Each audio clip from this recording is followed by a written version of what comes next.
So good evening, everyone. Thank you so much for being here tonight. My name is Roseanne Santos. I am the Director of Alumni Engagement at John Jay College, and I welcome you to our So You Want to Publish a Book webinar today with Angy Abreu, who is the founder of the Dominican Writers Association. I want to thank all of you for being here this evening. I know you could be anywhere for an hour, and I really am grateful that you have chosen to spend that hour with us. What you will notice is today we're piloting a closed captioning service. So if you require closed captioning, you just click on the button on the bottom that says closed captioning, and it should give you instructions on how to proceed. I do want to make an announcement that November kicks off our annual Day of Giving. It's a month-long giving campaign. All of our money, dollar for dollar, goes to our student emergency fund. And this year, every dollar is being matched by the Milton Petrie Foundation, and every dollar goes to the student, and they will match up to $100,000. So wow. I know it's really, really great. So, if you're feeling so inclined, no amount is too small, as we always say, and it is very true. So with that, I want to begin this session. I am so excited for this. I know this is John Jay College of Criminal Justice, but I'm sure everybody on this call knows that a career is not a straight line. And even if your career is a straight line, we always have these kind of side interests that make our lives more complete. And I know many of us have thought, oh, I want to write a book one day, and though this workshop, this webinar is not about how to write a book, but it will talk about how to publish a book. And that is really an important step that might be a motivator to you to get started on your writing. And I'm excited because I was introduced by a colleague of mine from the SEEK program, Dincy Valdez, to Angy Abreu, who is another alum who has graciously agreed to give us some of her time and do this webinar with us. So Angy, bienvenida.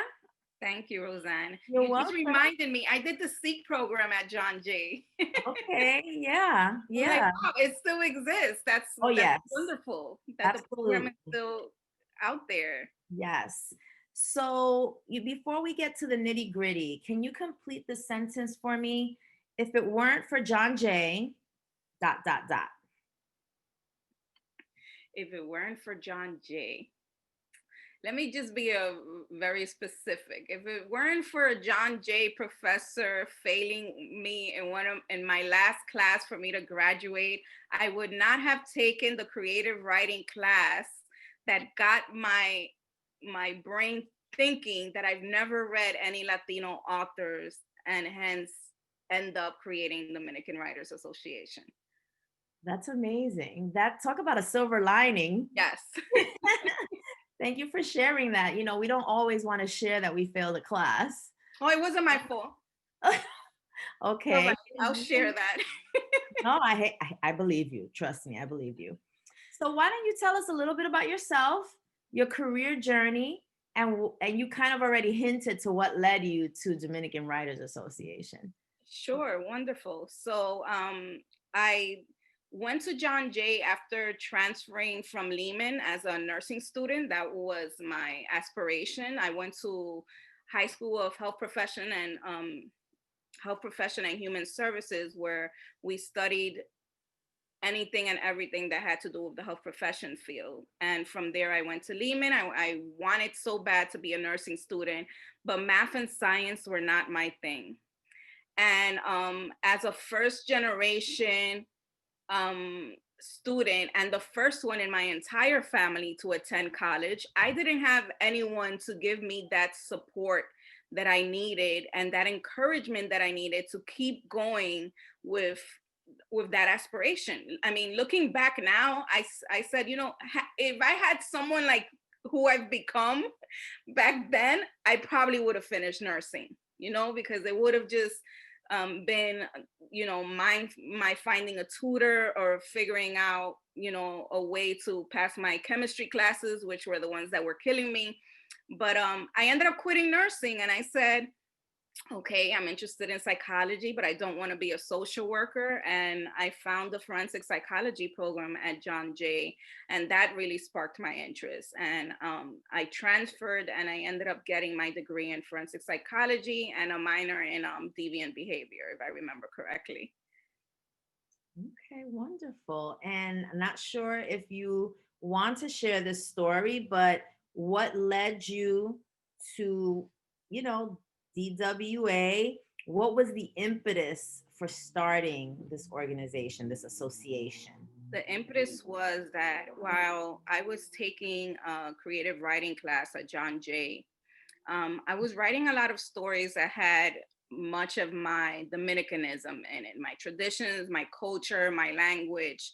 And my professor, who was African American, would return my stories marked up because there were things that didn't understand, or she was just, basically marking them up as if they were incorrect, simply because she didn't understand what I was talking about.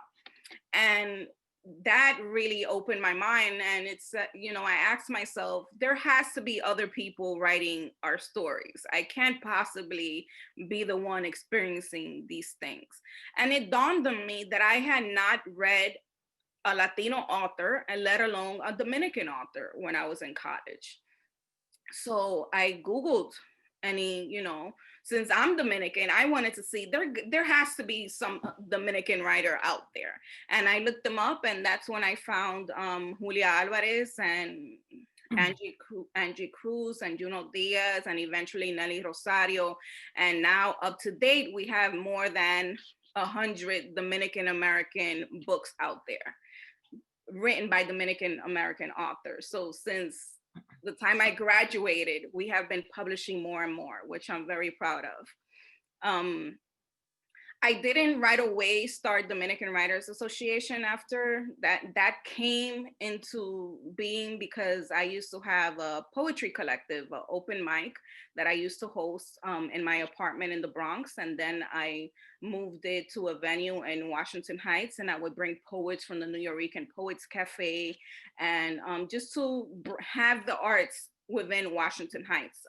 I felt that our community didn't need to leave Washington Heights to enjoy the arts, because I knew who all these people were. So I would invite them to the venue to enjoy spoken word, which is my first love. And while I was hosting those events, I was meeting a lot of Dominican writers, and they were just mind blowing to me. One of those first people was Elizabeth Acevedo, who I booked in 2014, not in 2014, 2015, to come from Washington to, to Washington Heights to perform just to perform for us. And I found Elizabeth through YouTube. And because of people like Elizabeth and so many other amazing writers that I was meeting, it to me, it was just like, why doesn't anybody else know about these people? They are amazing, they're incredible, and the world should know about them. And that's when I created our Instagram page, Dominican Writers. And I could tell you back then, my vision was not for Dominican Writers to be what it is today. My intention was for it to be kind of like a Bookstagram account. I was just gonna take pictures of books written by Dominican American authors and post them on our Instagram account. But as time progressed, a lot of the writers were asking for resources and tools and information, and it was things that I had gathered already during the years. And I said to myself, why not share it with the platform? And that is how Dominican Writers has eventually become a 501c3 nonprofit organization that provides writers with the tools and resources they need to publish traditionally or non-traditionally. So if you want to self-publish, we'll give you the guidance, and we'll tell you what's the difference between both.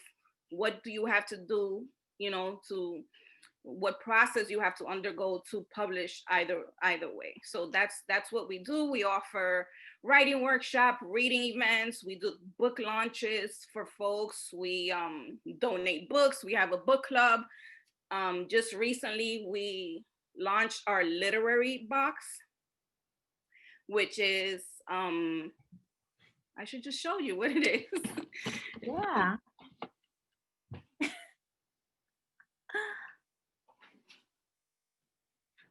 Should have had it right next to me, but sometimes I forget that I do certain things until.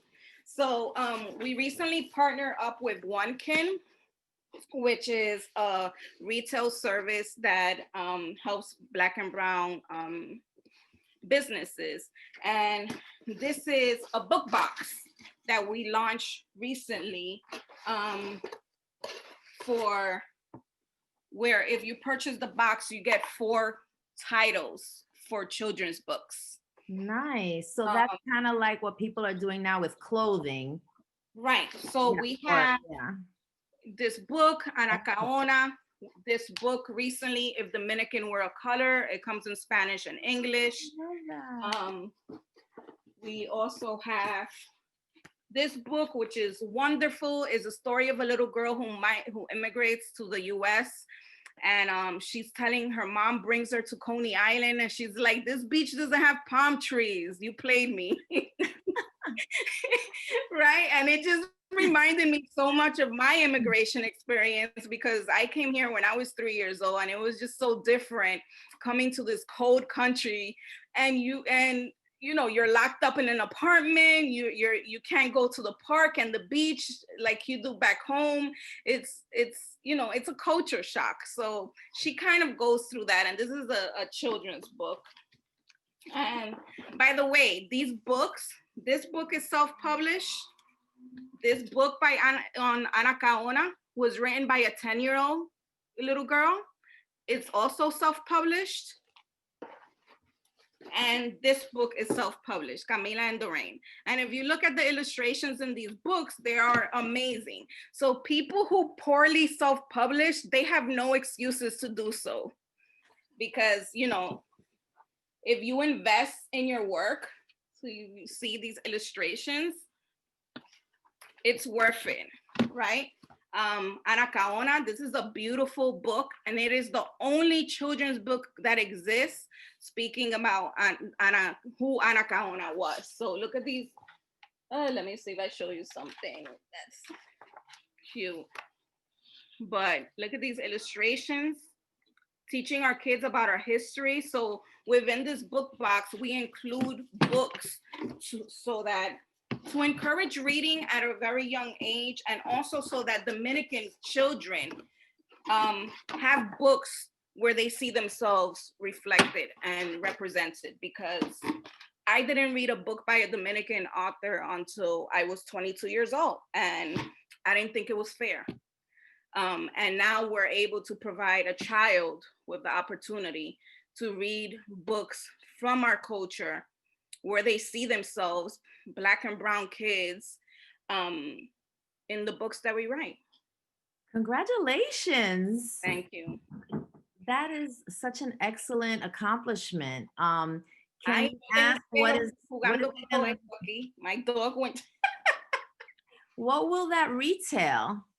So the box is $50. We also have had a box for young adults, for books for teen kids, 13 to about 19 years old. So those are the kids that would be reading Elizabeth Acevedo type books and Julia Alvarez type books. There's also a book by Fred Aceves. He's Mexican Dominican, and he's written, he is the only person who has written YA books with male protagonists, which was wonderful, because I'm always looking for young adult books with male protagonists for my son, and especially if they're Dominican. So that was a great discovery for me. But now for the holidays, we're switching it up a bit, and we're gonna be offering people bundles where they get 2 or 3 copies of a book. And we might mix them into collections. We're gonna have an adult bundle. We're gonna have an all Spanish adult bundle as well, because we had a lot of people asking us for books just in Spanish, because, you know, even though we speak English, we still want to maintain our language. Okay. Oh my God, this is so. If you go on our Instagram account and you click on the link on our profile, you'll see the book boxes there. Excellent. And Megan, what is What is the Instagram handle? Megan will type it in the chat. Dominican Writers. Very easy. Dominican Writers. Thank you.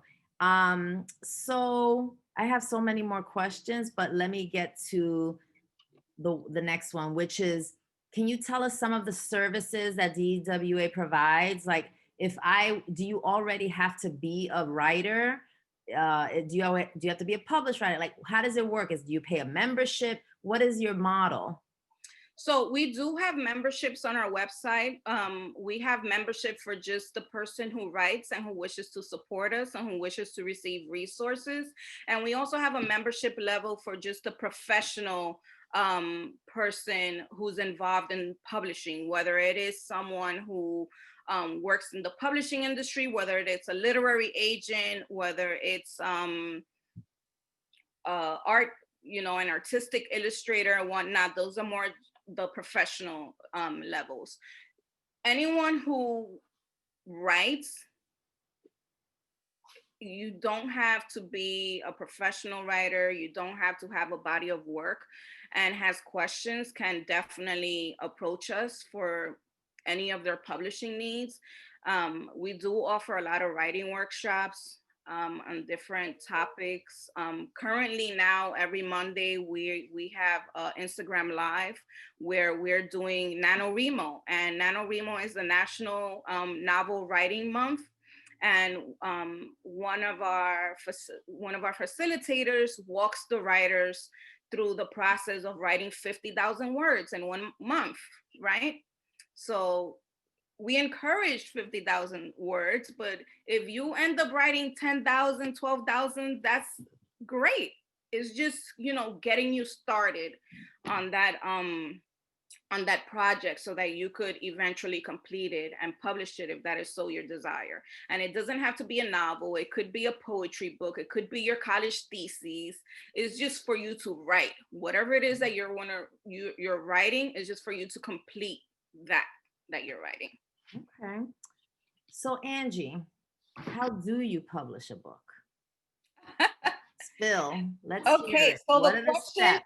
So the question that I always ask people is, what is your intention with your book? Why do you want to publish a book? Right? There are writers who say, I want to publish a book, but it's just to give it out to my friends and family. I don't care about selling it. I don't care if it goes on the New York Times bestsellers list. I don't care if other people buy it. I don't care if it's on Amazon or Target or anywhere else.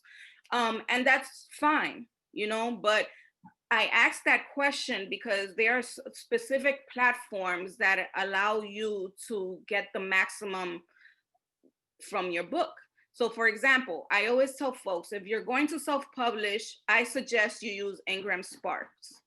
And Ingramspark.com is the largest distributor of books in the United States of America. And what I mean by distributor is that once you publish through them, they're the ones that make sure that your book gets to Target, gets on the Amazon platform, gets on Barnes and Nobles, that bookstores find out about your book, that academic institutions find out about your book, and that libraries find out about your book. And it is the distributor where the majority of these places purchase your book in bulk.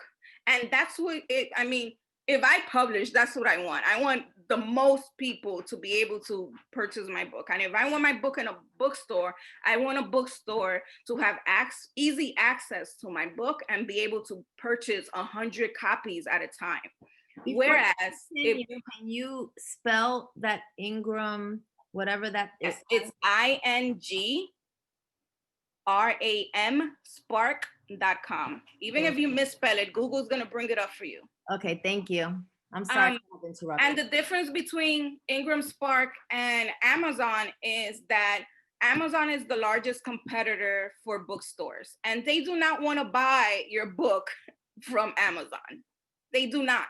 And once they find out that your book is on Amazon, what they're going to do is they're going to turn to the author and tell them, how many books do you have at hand?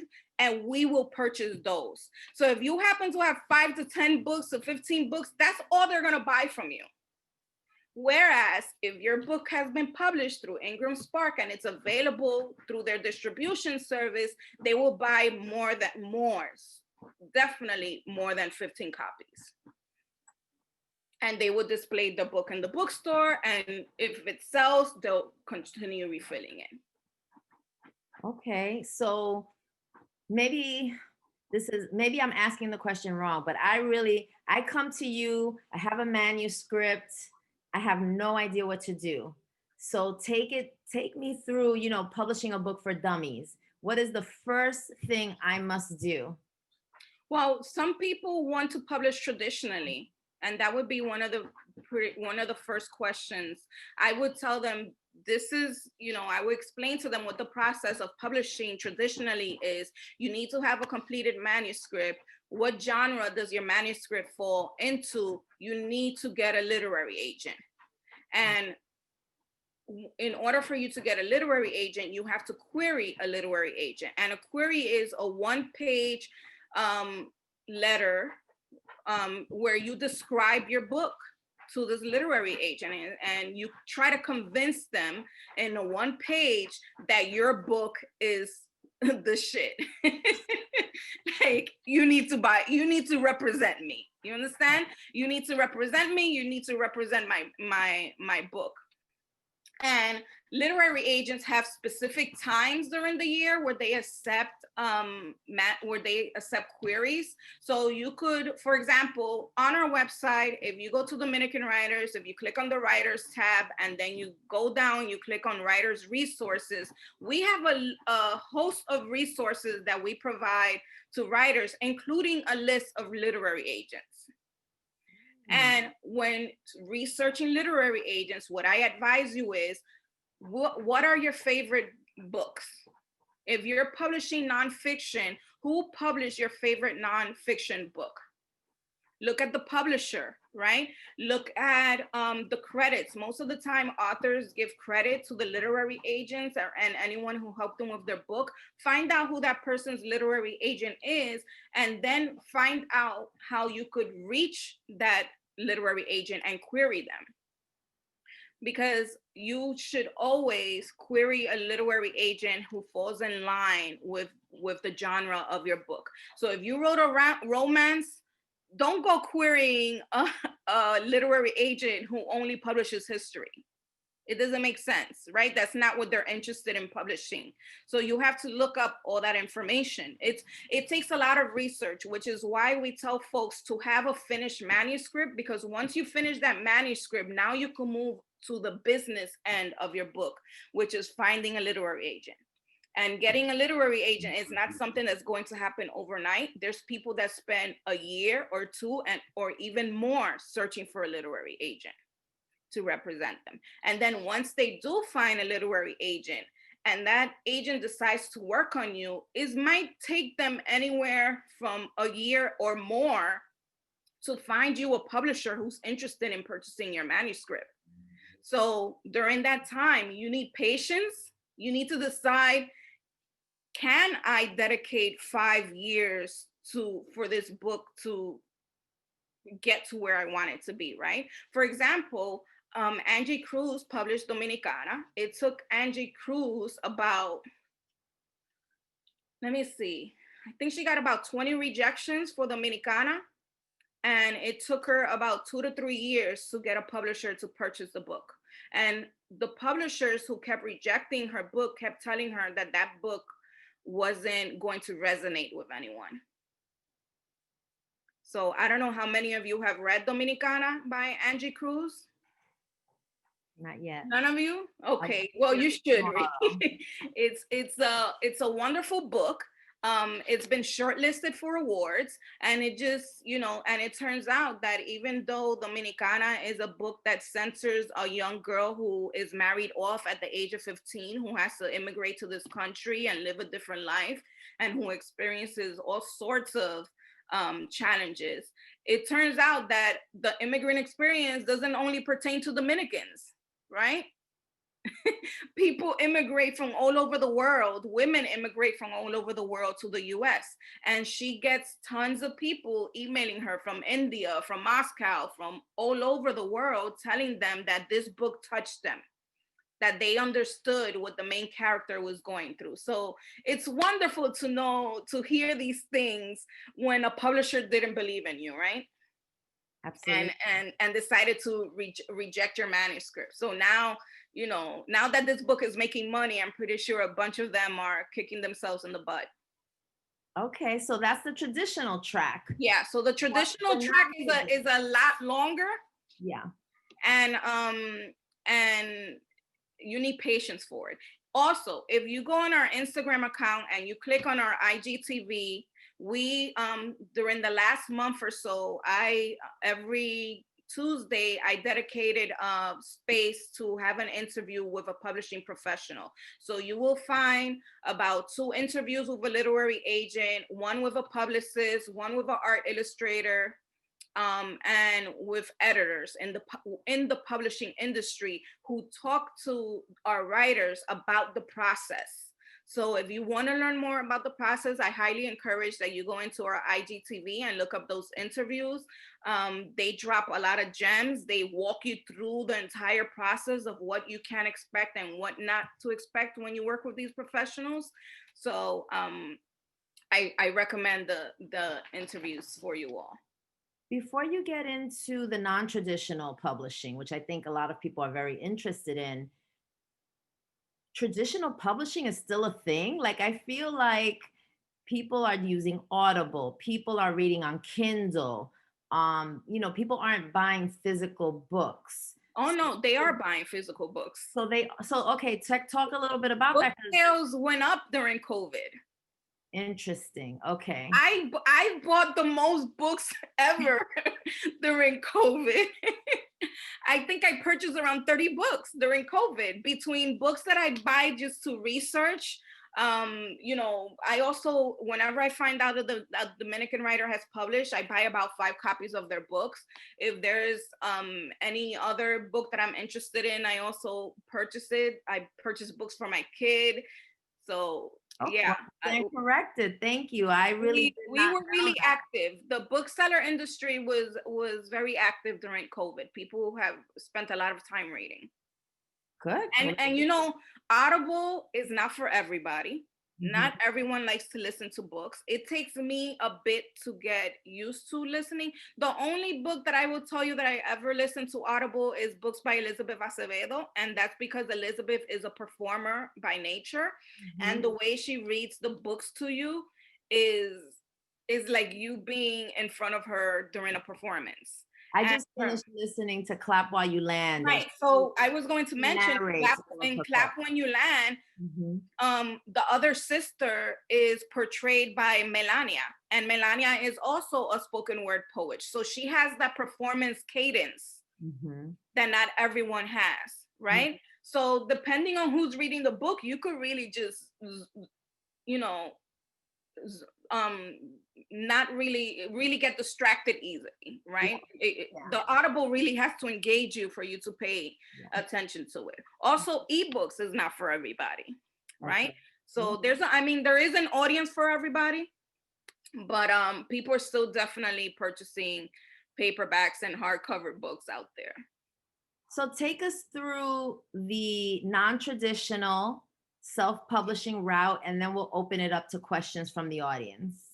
Sure. So let me see, where do I start? I tell folks to finish the manuscript, get an editor. And by an editor, I mean someone who professionally edits books. I've had writers approach me and tell me, hey, I had this manuscript edited. Can you look at it? because we have a small press too, right? We publish writers as well. And I remember I always tell people the story. I had this young woman who sent me her manuscript. She wanted us to publish her. And when I'm evaluating the manuscript, I tell her, I'm confirming with her that she sent me 82 pages. And she says, what do you mean 82 pages? And she said, well, I only have 82 pages here. That's what you sent. And she said, well, no, my manuscript was practically 300 pages.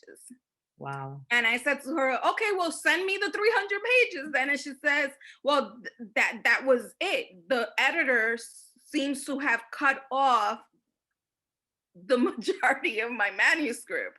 And I said, and you didn't know this?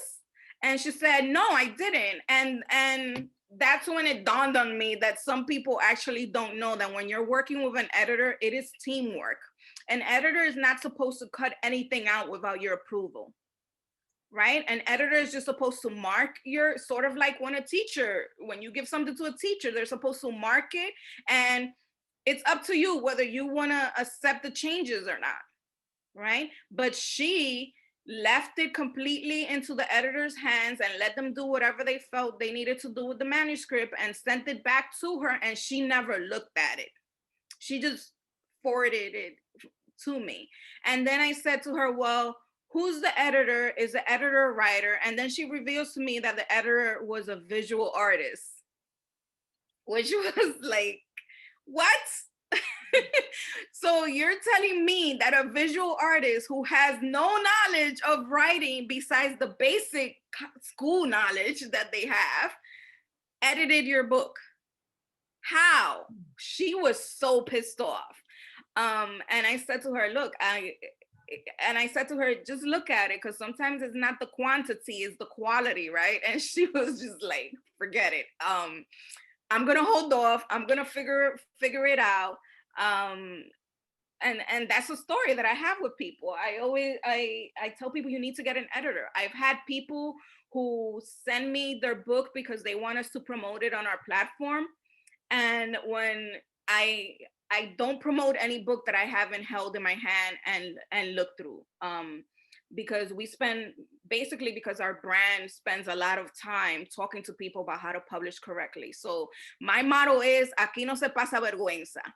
Right? Like I tell folks, you have no excuse to embarrass yourself. If you're following our platform and paying attention to the information that we share about publishing, there's no reason for you to end up publishing a book and embarrassing yourself. But apparently there's still people who do, because I had a young man send me his book. He was going on media tours. Everybody was interviewing him on social media and whatnot. He sends me the book, and when I open the book, the margins are stuck together and you can't even read the text.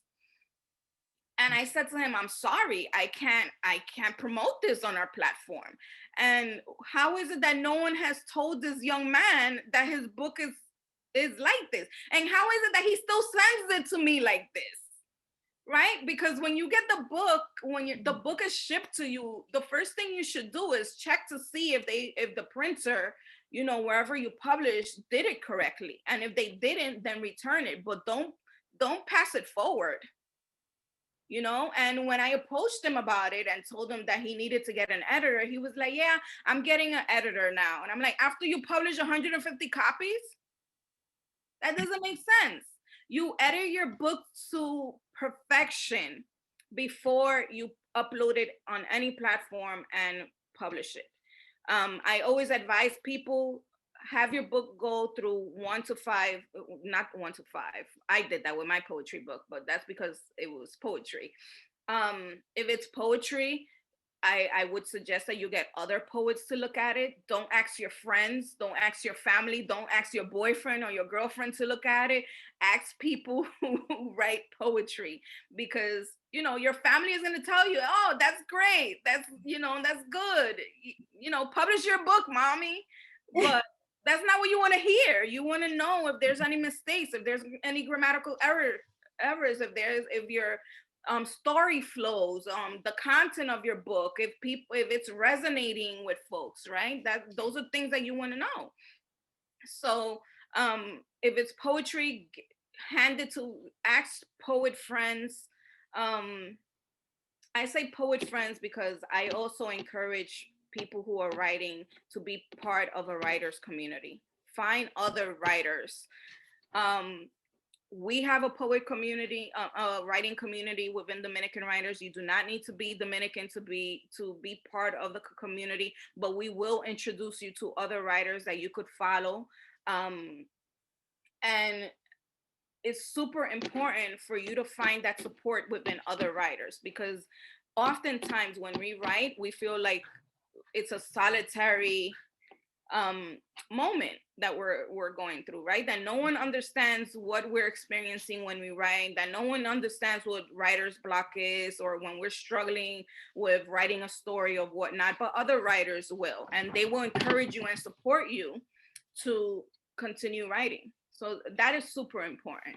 And those same people can also help you when it comes to editing your book, right? There's also places like Fiverr where you could find an illustrator, where you could find an editor. If you have a college professor, I would suggest, if you're close to a college professor, ask them, hey, I'm writing this book. Would you mind editing it for me? Offer them something. Also, don't have your friends do, your friends could do it for free, but if you're asking a college professor, offers them a compensation of whatnot. You should always, whenever you're starting to self-publish, understand that every expense for your book is going to go to your pocket, and you should be ready for those expenses. So, and when I mean expenses, I mean you paying for an editor to edit your book, you paying for an illustrator if you're writing a children's book and you need illustrations, right? um when you publish on Ingramspark or Amazon, for example, Ingram charges you about $49 just to create the account and upload the manuscript. And then it charges you another fee if you end up deciding to convert the book into an ebook. And then you're responsible for paying for the shipping, right? Which can be inexpensive, but can also be expensive depending on whether or not you're publishing a hardcover or a paperback and how many pages your book is made of, right?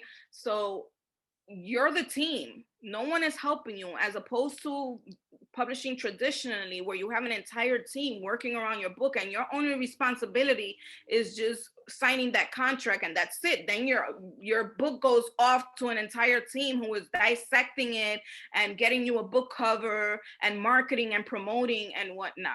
When you self-publish, you're doing all that. So it's important for you, if you're a writer, share your work. Let people know that you write. I see a lot of people that oftentimes publish a book and then they mention it once and never again, and then they complain that their book never sold. Of course, I tell folks in my Dominicanist, yo debo de estar harta de ver tu libro online.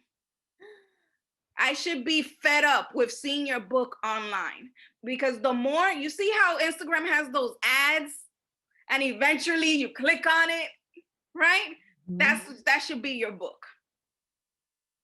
Or even, now on Instagram, social media, you're able to pay a promotion. So get a graphic designer to create a really dope flyer for the announcement of your book and promote it on Instagram so that everyone can see it. And eventually people would purchase the book. So you have to be very involved with the marketing and promoting of your book. I also tell folks that if you publish on any platform like Amazon or online, to never promote that platform. Sell your book yourself. Set up a Google form if you don't have a website. Set up a Venmo account, a Cash App, or whatever the case may be, so that people could buy the book from you easily. And why do I say that? Because when you go on Amazon, people will usually get a discount for your book, right? And if they buy the book on Amazon, you're getting a small royalty fee. So if your book is like $15, Amazon is only paying you like $3 for the purchase, for if someone purchases that book. Whereas if you tell folks, buy the book directly from me, I'm going to sign it and mail it to you, you get the full price of your book. unless you decide to give a discount, but that's totally up to you, right? But you should always tell, if people end up finding your book online, great, but I would never promote it, because you want to make your money back. Whatever money you've invested, you want to get that money back. And Wow. I might have missed something or skipped a step, but if you have questions, do let me know. Oh, shipping. Someone is asking about shipping. Go on Etsy, find real cute mailers. They're called mailers. They're like these plastic envelopes. I think I have some over here. You can get them the size of your book. You could get them different colors. Some of them are really bright, some of them have designs. And so that when you ship your book, it's sent out in a real creative, people love getting nice things. They're like, oh my God, look at this envelope, this is so cute. People love those things. And I also encourage folks to find out, find little things that you could send authors just to say thank you for buying my book, right? When I published my poetry book, which was about love, you know, moving on and whatnot, I had a mini journal. I had a graphic designer create a mini journal, and I found her on Etsy, and she had these journals. And I said to her, well, could you custom make like the cover, because I wanted to say 365 ways to love yourself. I wanted to encourage women to write every day something that they loved about themselves. So that's what the journal says on the front, and it's like a mini journal. And I would send that to folks when they purchased my book. And it was, something that I sent them for free. They didn't need to purchase that. It just came with the purchase of my book. Recently, I had an author who published his book, and he ended up sending a small pack of coffee, which was amazing. He sent his favorite coffee. And there's websites where you could purchase these little packets. If you go to a website called youprinting.com, they sell custom made boxes, branding tape, anything and everything for you to brand your book. And what he did was he bought the packets, he filled it up with coffee, and he printed out stickers, which he stuck on the packet. And if you get the packet, you swear that it came like that, not that he put it all together. It was very well done. And I said, you paid attention to our conversation, because I was guiding him throughout the entire time that he was publishing his book. And another unique thing that he included in his book were QR codes. How many of you have seen QR codes in the book? So he has a poetry book, and he included QR codes that direct you to YouTube videos of him reading the piece, which was very creative of him. That's not something that you see every day, right? So there's just so many things that you could do with your book. The thing is to make the person, if someone purchases your book, make them feel special, show your gratitude, sign your book, send them create on Canva. You could create bookmarks, right? There's websites where you could create stickers. If you have illustrations, you could create stickers. When we publish Marqueada and Other Stories, she has about 16 illustrations in the book, and those illustrations we made into stickers, which people really loved. And we also had like print size posters. So there's tons of ways for you to get people to pay more attention to your book. So, and I always find authors also that they print a book, and I say, hey, you might want to think about doing this for your book. And they're like, oh, and they end up doing it, and it gives them more sales. So I need to read Malcriada. That's what my mother calls me. So I have to look that one up. We have a couple of questions in the chat and a couple of questions that came in prior to today as part of the registration. So I want to try to get to those. There's also a blog post on our website called How to Self-Publish. Okay. So if you go on our website, on the writers, you'll see, you should see the blog post there. Great, thank you. There's a question here. Would you recommend sending free copies to influencers? Definitely. We did that with my criada. We sent 40 copies to 40 influencers and we had them do a giveaway, and then the giveaway ended up being an additional 40 copies that we would send the winners of the giveaway. So we had influencers promote the book, read the book. Yeah, definitely. That it's a wonderful idea. Publishers are now catching on to that. I said finally they're doing this because they weren't reaching out to bookstagrammers before or influencers to promote their books, but now they're noticing that it's something that they should be doing. So yeah, just know that if you self-publish, you're purchasing those copies, Yeah, right? That's coming out of your pocket. good. It's So good for people to know. if you cannot afford to send to 40 influencers, send it to 5, send it to 10, pick them carefully, see how they promote books, what kind of books are they promoting, right? Because you don't want to send it to someone who's not interested in reading your genre, right? So if there's an influencer who doesn't read poetry, don't send them your poetry book. Okay. As a Dominican, how would you go about creating a space to write books in a very loud and small household? Ah, Love that. wake up early when everyone is sleeping. There you go. Put that alarm on. Thank That you. that's for you to do. Also, AirPods have like sometimes I wear my AirPods and my son is like, I've been talking to you for the last 10 minutes. But they work. They work. They Okay. really shut the world out. This is a great question. You have another question from Nadia Encarnacion.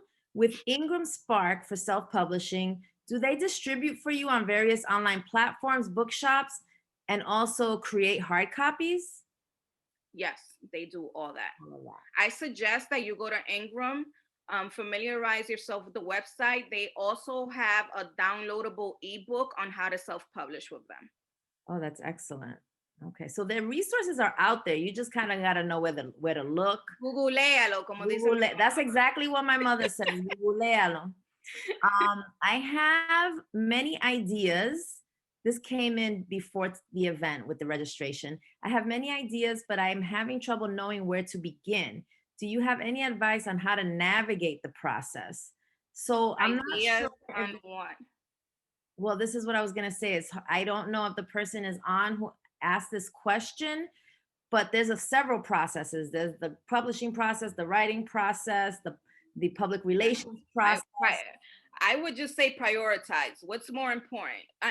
Do one project at a time. I recently had a consultation with an author, and he's like, "Yeah, I have like 4 writing projects that I'm working." I was like, "Well, you need to choose which one you're gonna work on first, because each one of them you need to dedicate 100% of your attention. There's one book he wants to self-publish, another book he wants to traditionally publish. That's a lot of time that you need to dedicate to either one of those projects. So, start with prioritizing. Okay. Also, I offer consultations. It's on my website too. So 45 Okay. minutes consultations. You could book me anytime. I'll answer. But trust, everything that I'm saying to you, I've given for free. So if you go through our entire Instagram account and all our or our interviews and our YouTube videos and our website, trust me, at some point I've answered your question for free.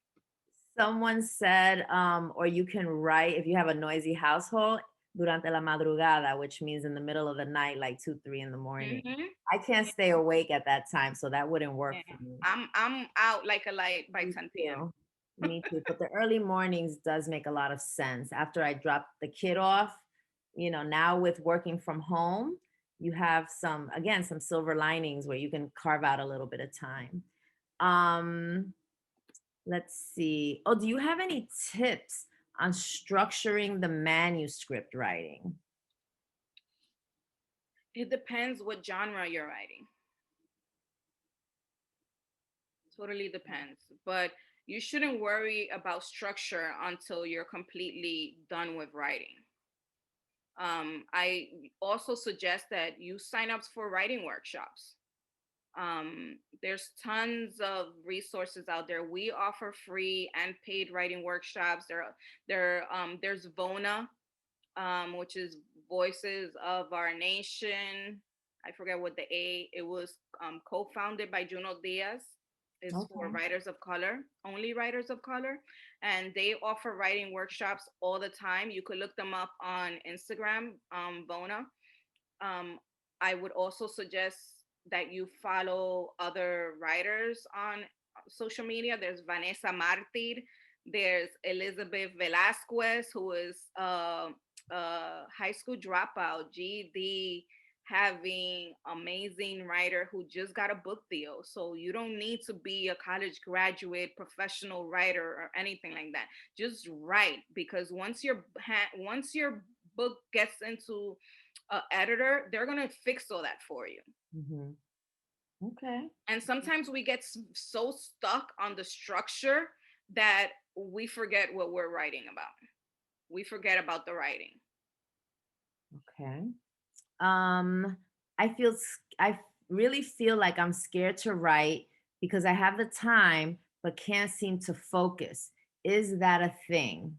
Of course. I would imagine the writing communities would help with that. Of course. Of course. Is just about setting the habit and setting time for yourself. Just like we have to set time for self-care right now during the elections, right? We Rosanna and I we're talking about that. It's the same thing as you setting time for you to write. And let me just tell you, writing is a privilege. Is not everyone has the ability to take 15-20 minutes to set aside to write. We have families, we have work, we have other responsibilities, and not we can't all do it. But if you can find those 15 minutes early in the morning before everyone wakes up, without distractions, meditate, write in your journal, create a habit of writing, then do it. Okay. What is the name of your poetry book? And Don't worry about it. I don't so why do you know talk my about it? You don't poetry want people book. to Let buy me just it. tell you guys, my poetry book, ahí yo pasé vergüenza. Um, Well, you can always I'm do not a gonna say revised. no. Wait, I take that back. I'm not gonna say so much. It's just that um I know so much now that I mean I did a great job with my poetry book, but I learned about the self-publishing myself. A lot of my poets friends were self-publishing, so I would buy their books, I would ask them questions, and I figured out the platform myself. I published through CreateSpace, which is um um Amazon website. um I paid like $500 for my book cover because it was a custom made book cover that I wanted. And I had this Dominican artist do this book cover, and the illustration cost more than what printing the book cost, but I was extremely happy with my book cover. I got in a payment plan and I paid it off. So those things are possible, folks. You don't need to give out for $500. I know folks that pay about $1,500 in illustrations, and they pay it, like on a layaway plan. Yeah. little You can little always by do a little. second edition of the poetry book. You No. know what? I spend so much time just managing our platform that I haven't written in a while. So writing is currently not my passion. I'm passionate more about the platform and getting it to where I envision it to get, as opposed to writing. Well, I think that goes with the first question about a career not being a straight line. Even within this career of writing, there are different paths. So Yeah. you've taken a path of consulting and teaching people how to publish versus the path of writing, which is good too. Yeah. Because look at And all my 9 to 5 has nothing at all to do with writing. right. So it's a It passion. is in the health profession field though, but it has nothing to do with writing. What is, oh wait, no. The other poetry book you also mentioned another poetry book, I believe, Malcriada. I think that was the one. Yeah, right? Malcriada is a collection of short stories. It's not poetry. Okay. And I don't know. There's Chula by Amanda Alcantara. If you go on our Instagram, you're gonna see all the books because I promote the hell out of all of them. So if you keep scrolling down, you'll see all the books that we push. There's also, I don't, if I don't have social media, how can I watch the IGTV? Do you publish them on YouTube? What do you, an I think alternative? I have published most of our interviews on YouTube. Yes, I believe Okay. so. I believe Okay. we're current. I usually transfer them over. Somebody's asking, how do you get book deals? The literary agent works that out for you. Okay. The literary agent's responsibility is to represent your manuscript and you as an author and get you the best deal possible. Okay, good. Where can I find artists for picture books to complement the literature, such as children's books? Fiverr.com. FIV. Fiverr.com. Okay, like the number But 5. also, if you're on social media, search the hashtags. Right. um and search illustrators, search graphic designers. I have a bookmark also saved, so if like you hit us up, I'll tell you, look, we have all these people that have done book covers or whatnot. um there's also there's a Latino kids book festival that's coming up in December, and I highly recommend that you guys all register for it. It's free, but there's a bunch of Latino representation. You get to see all the books being published by Latinos, all the illustrators who are working on books by Latinos.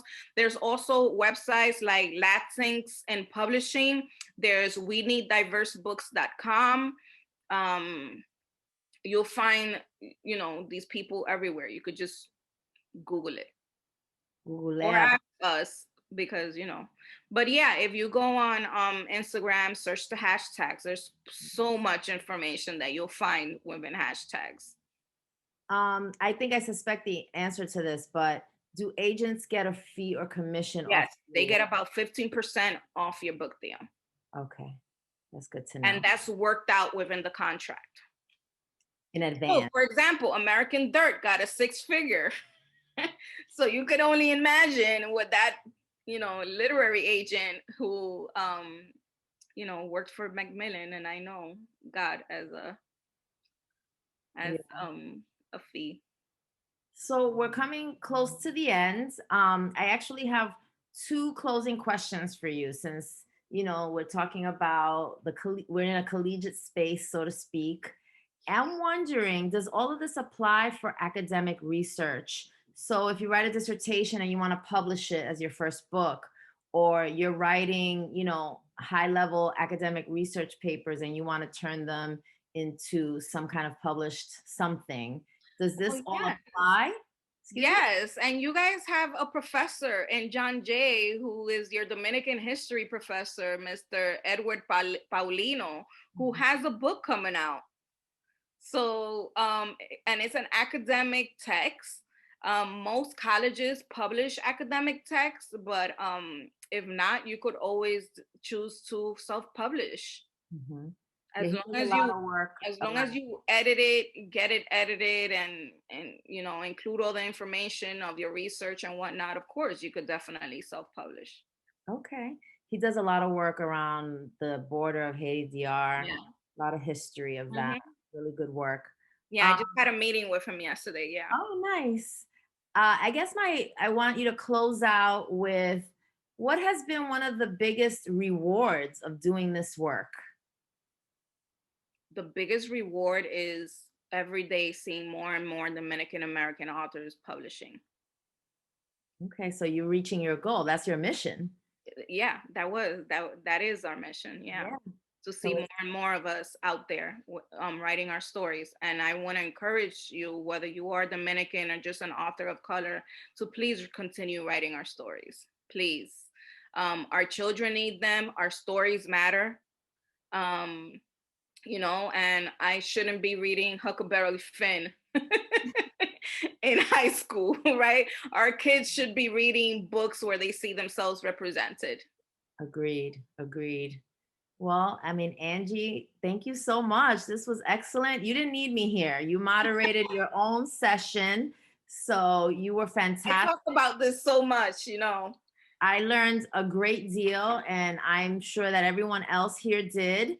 You know, one of the things, one of my, I have my own mission in my role here at John Jay College, and that is to kind of show our graduating students and our young alum or recent alum about how dynamic John Jay alumni are. Like, these are dynamic alums. They don't have anything on Harvard, Yale, or any of those people. Like, our alumni are really dynamic and fantastic. And you just had a taste of just one person tonight. So I really encourage everyone to check out our calendar, jjay.cc/alumni events. Megan will put it in the chat. We still have a great deal of events happening before the end of the academic semester. We have something on your resume, we have something on marketing and branding yourself. We have an event with the founder of a high level cybersecurity agency, and he's going to answer questions for anybody who wants to get in to the field. We have a local community board member who's going to talk about local politics and how to really be an effect, how to affect change in our local communities. We have a PhD who just got her PhD, and she wrote about Black and Latinx youth in the era of stop and frisk. And this is a Black woman, and this was her research here in New York. Excellent stuff going on from the Alumni Relations Office. So I encourage you to follow us at John Jay College Alumni Relations on Facebook or LinkedIn.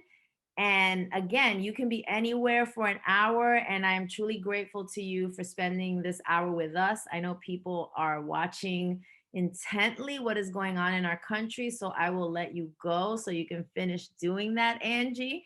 Thank And you, I wish everyone. everyone a great night, and please be safe out there. Yes. Remember, if you want to reach me, just hit us up on DominicanWriters.com or Dominican Writers on Facebook or Instagram. I also shared on the chat to follow Dangeli Rodriguez del Orbe. She is another John Jay alumni, an amazing poet. She has a book that she self-published, and she is a social justice immigration advocate. So she does a lot of advocacy work around immigration law. So you can Google her, read up about her, familiarize yourself with your work, because she is an amazing poet. But thank you once again, everybody. Thank you. Thank you, everyone. Have a great night. Have a good night.